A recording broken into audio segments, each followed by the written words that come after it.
अस्सलाम वालेकुम वरहमतुल्लाह। 8 क्लास। बेटा हम हकूकुल इबाद पढ़ रहे थे।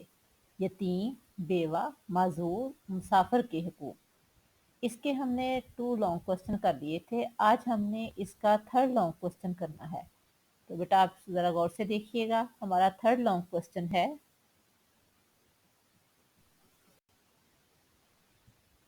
क्वेश्चन नंबर 3 है, यतीमों के बारे में सहाबा इकराम रज़ियल्लाहु अन्हुम के तर्ज अमल की मिसालें दें। यानी सहाबा इकराम रज़ियल्लाहु अन्हुम यतीमों की किस तरह देखभाल करते थे। तो आंसर देखिए इसका। सहाबा कराम यतीमों के साथ बहुत अच्छा सलूक करते थे। यहाँ कुछ मिसालें दी जाती हैं। यानी सहाबा कराम अल्लाह ताला के प्यारे रसूल सल्लल्लाहु अलैहि वसल्लम और कुरान पाक की तालीमात के मुताबिक ज़िंदगी गुजारने की भरपूर कोशिश करते थे। उन्होंने उसी तरह से ज़िंदगी गुजारी जिस तरह अल्लाह और उसके रसूल ने फरमाया। तो वो यतीमों की किस तरह से देखभाल करते थे, इसमें पॉइंट्स देखें। सबसे पहले है, किसी यतीम की परवरिश का सवाल आता तो इसके लिए मुतअद्दिद सहाबा इकराम पेशकश करते। मुतअद्दिद मीन बहुत ज़्यादा, यानी अगर किसी यतीम बच्चे की कफालत का सवाल आ जाता है, यानी आप सल्लल्लाहु अलैहि वसल्लम के पास कोई यतीम बच्चा आ जाता है या आप सल्लल्लाहु अलैहि वसल्लम के दुनिया से रुखसत होने के बाद सहाबा कराम के खुलफाए राशिदीन के ज़माने में भी जब तक सहाबा कराम जिंदा थे तो किसी यतीम बच्चे की कफालत का यानी उसकी देखभाल का सवाल आता, उसकी परवरिश का सवाल आता, तो हर सहाबी अपने आप को सबसे आगे पेश करता। यानी हर सहाबी की कोशिश होती थी कि यतीम की कफालत वो खुद करे। आगे सेकंड है, बदर के यतीमों के हक में हजरत फातिमा रजी अल्लाह अन्हा अपने हिस्से से दस्तबरदार हो गईं। ने जंग बदर में हजरत फातिमा रजी अल्लाह अन्हा को जो हिस्सा मिला था, उन्होंने वो हिस्सा यतीमों के हिस्से के लिए छोड़ दिया। यानी उन्होंने कहा मैं अपना हिस्सा नहीं लूंगी। मालिक निमत में से जो हिस्सा था वो छोड़कर उन्होंने कहा कि मेरा हक यतीमों में तकसीम कर दिया जाए।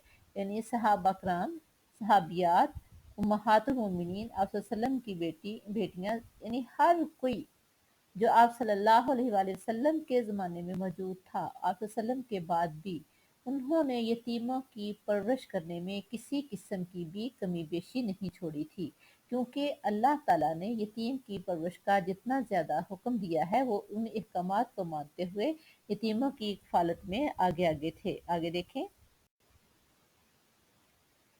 नेक्स्ट पॉइंट है, हज़रत आयशा रज़ी अल्लाह अन्हा यतीम बच्चियों की परवरिश का बड़ा एहतमाम करती थीं।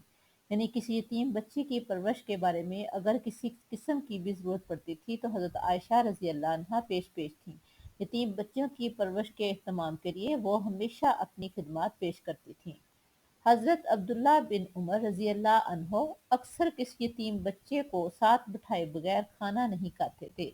यानी हज़रत उमर रज़ी अल्लाह अन्हो उमर अब्दुल्ला बिन उमर रज़ी अल्लाह अन्हो की ये कोशिश होती थी कि जब वो बाहर होते थे या आप वसल्लम की खिदमत में होते थे या उन्हें कभी कोई यतीम बच्चा मिल जाता था तो वो अपने साथ दस्तरखान पर बिठाकर उसके साथ खाना खाते थे। यानी उनके दस्तरखान पर हमेशा यतीम बच्चे ही मेहमान होते थे और इसमें वो बहुत इज्जत और बहुत ज़्यादा वक़ार महसूस करते थे, खुशी महसूस करते थे कि उनके दस्तरखान पर कोई यतीम बच्चा बैठा हुआ है। नेक्स्ट है, हज़रत अबू दरदा रज़ी अल्लाह अन्हो ने अपना बाग एक यतीम बच्चे को हिबा कर दिया। हिबा होता है कि वैसे ही किसी को दे देना, अल्लाह के नाम पर वैसे किसी को देना, कोई कीमत वसूल ना करना। तो उन्होंने हज़रत अबू दरदा ने अपना बाग जो उनकी प्रॉपर्टी थी वो एक बच्चे को, यतीम बच्चे को दे दिया। ये है सहाबा कराम की यतीमों की परवरिश के हवाले से मिसालें। यानी सहाबा कराम ने यतीमों की परवरिश के हवाले से किसी किस्म की भी कमी नहीं छोड़ी थी। आगे है, इस्लाम ने मुसलमान हुक्मरानों और काजियों की जिम्मेदारी करार दी है कि वो यतीमों के अमवाल, मफादात और मामलात की देखभाल करें। ये यतीमों के माल की देखभाल करें, उनका किस चीज़ में फ़ायदा है इस चीज़ का ख्याल रखें, उनको क्या क्या मामला दरपेश हैं इन तमाम चीज़ों का ख्याल रखें और उनके सरपरस्त के तौर पर इनकी शादी ब्याह का बंदोबस्त करें। यानी जब वो बालिग हो जाएं, अगर तो वो कमा रहे हैं ठीक है, नहीं है तो उनको उनकी रिज़्क के लिए, उनकी रोज़ी के लिए, उनकी मुलाजमत के लिए अरेंज करें और फिर कोशिश करें कि मुनासिब रिश्ता देखकर लड़की हो या लड़का, मुनासिब रिश्ता देखकर उसकी अच्छी जगह शादी का बंदोबस्त करें। ये इस्लामी हुकूमत के हुक्मरानों, काज़ियों यानी जजेस का ये फ़र्ज़ है। और ये फ़र्ज़ किसकी तरफ से है? अल्लाह और उसके रसूल सल्लल्लाहु अलैहि वसल्लम की तरफ से। ये था, हम यतीमों के हकूक़ के बारे में पढ़े थे। अब आगे हमारा नेक्स्ट क्वेश्चन है बेवाओं के हकूक़। बेटा हमारा नेक्स्ट क्वेश्चन है क्वेश्चन नंबर 4। इस्लाम से पहले बेवाओं के साथ क्या सलूक किया जाता था या कैसा सलूक रवा रखा जाता था? यानी जब कोई औरत बेवा हो जाती थी तो इस्लाम से पहले उसके साथ कैसा सलूक किया जाता था? तो आइए इसका आंसर देखें। बेवा ऐसी औरत को कहते हैं जिसका खामद फौत हो जाए। जिसका खामद फौत हो जाए उसको क्या कहते हैं? बेवा। इस्लाम से कबल यानी इस्लाम से पहले बेवा के साथ इंसानी तारीख में जो जुल्म रवा रखा गया वो इंतहाई दर्दनाक है। यानी बेवा औरत के साथ जो सलूक किया जाता था इंतहाई दर्दनाक था। अरब में ये जानवरों की तरह खावंद के वारसों की गुलामी में चली जाती थी।